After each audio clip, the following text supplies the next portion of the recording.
Assalamualaikum warahmatullahi wabarakatuh.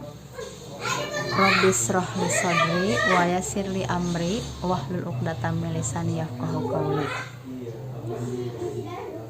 Pertama-tama saya ucapkan terima kasih banyak kepada ibu-ibu yang sudah hadir pada kegiatan hari ini. Dan pada kesempatan hari ini saya akan membahas tentang pencegahan dan penanganan stunting. Dalam modul 4 sesi 5 yaitu tentang pencegahan dan penanganan stunting melalui pemenuhan kesejahteraan bagi bayi yang baru lahir dan ibu menyusui. Perlu kita ketahui bahwa ASI atau air susu ibu itu merupakan makanan pertama dan sebagai pilihan terbaik bagi bayi yang baru lahir pada awal kehidupannya, karena ASI itu memberikan manfaat yang sangat baik bagi bayi yang baru lahir. Adapun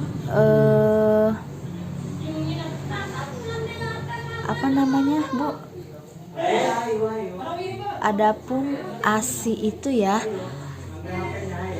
harus diberikan secara eksklusif kepada bayi yang baru lahir, karena bayi yang baru lahir itu tidak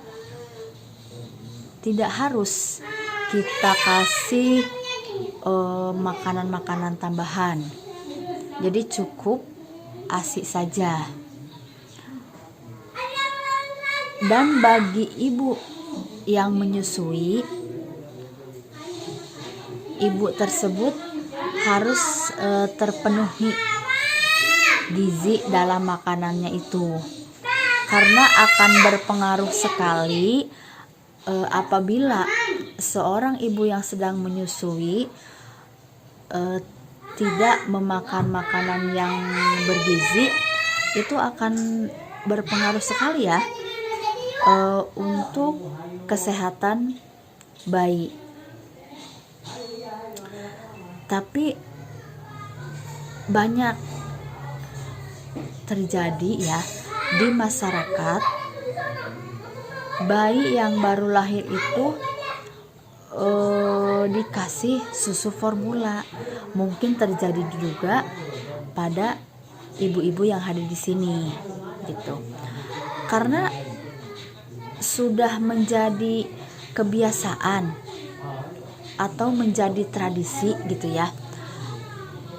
Kalau seorang ibu yang telah melahirkan anaknya dan belum lancar air susunya, itu disarankan oleh tim medis atau oleh bidan untuk diberikan susu formula, karena si ibu yang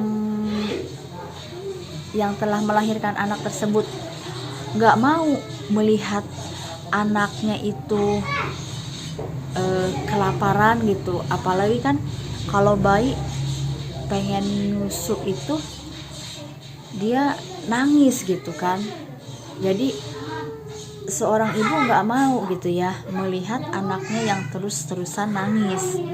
Jadi ya mungkin terpaksa dikasih susu formula. Tapi sebenarnya susu formula itu tidak baik juga gitu ya dikasih ke bayi yang baru lahir. Cuman di masyarakat sudah banyak.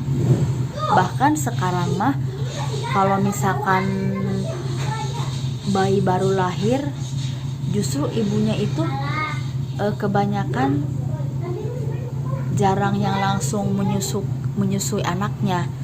Karena apa? ada kemungkinan air susunya belum lancar, dan ada juga apalagi yang melahirkan anak pertama memang belum terbiasa gitu ya untuk menyusui anaknya. Padahal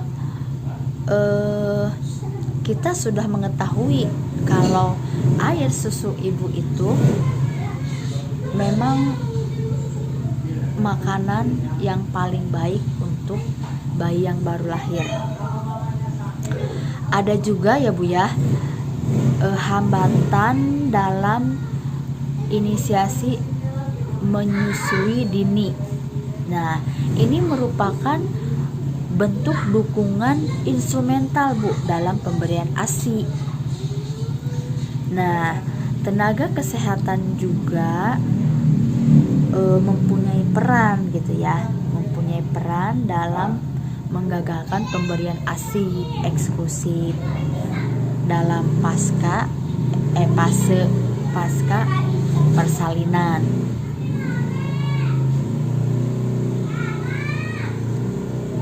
Nah, itu terjadi karena apa? Karena keterbatasan informasi, mungkin keterbatasan informasi, terus ada anjuran pemberian susu formula dari orang-orang yang berpengaruh gitu, misalkan dari mertuanya atau dari ibunya sendiri gitu. Terus ya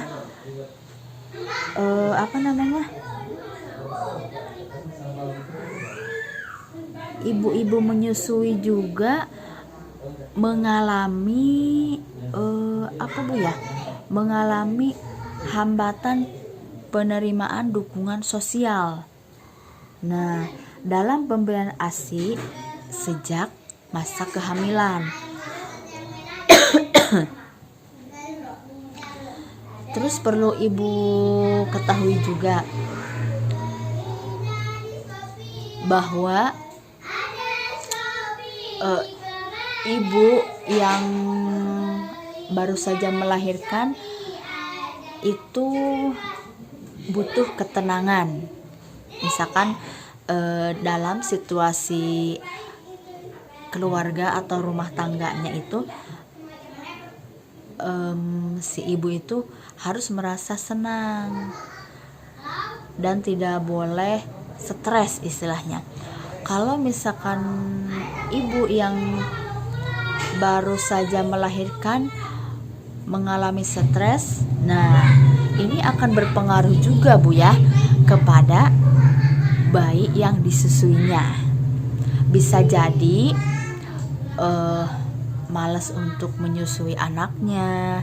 Nah, peran di sini, peran suami nih ya, sangat penting sekali untuk memberikan ketenangan kepada sang istri tersebut. Karena kalau ibu menyusui misalkan terganggu pikirannya karena stres, karena memikirkan rumah tangga segala macam gitu ya, itu akan membuat ya bisa jadi gitu ya air susu tidak lancar karena ibu tersebut memang makannya juga kurang nafsu. Nah, itu juga menjadi faktor kalau misalkan air susunya itu tidak lancar. Terus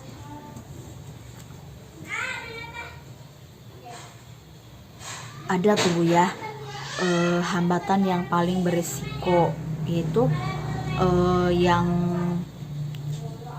periode 1 minggu pasca persalinan, yaitu yang saya sebutkan tadi di saat produksi ASI belum lancar. Nah, itu yang banyak sekali dilakukan oleh para bidan gitu ya, atau yang membantu persalinan seorang ibu itu menganjurkan untuk memberikan susu formula. Nah, mungkin penjelasan atau pemaparan yang saya sampaikan cukup di sini.